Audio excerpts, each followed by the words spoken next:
Les principaux défis sont multiples, ils sont grands puisque je suis arrivée, on était 70, on est 850 salariés. Donc c'est accompagner la croissance. Le premier défi, c'est le recrutement.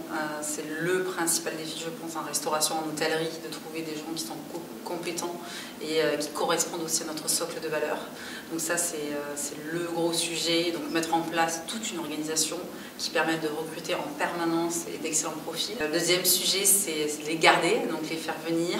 Je dis les faire venir parce qu'il y a aussi une dynamique d'éloignement aussi géographique. On a des restaurants en France, au UK, des talents qui ne sont pas forcément en France.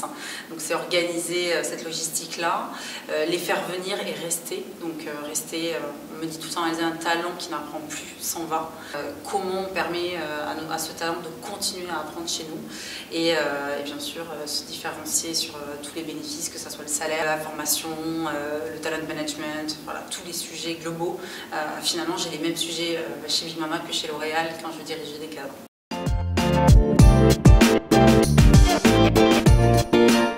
C'est de recruter des gens qui n'ont pas forcément choisi le métier de la restauration.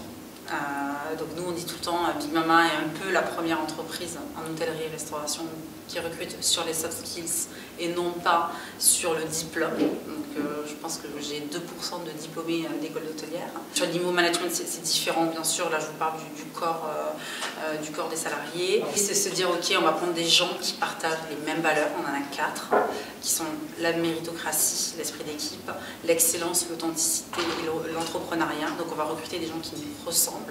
On va recruter des gens qui ont la fougue d'apprendre. Et on me parle souvent de jeunesse, mais c'est pas justement la jeunesse d'âge, c'est aussi cette jeunesse d'esprit qu'ils vont avoir.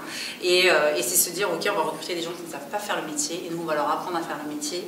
Et si vous apprenez quelque chose à quelqu'un, il est assez fidèle et assez loyal.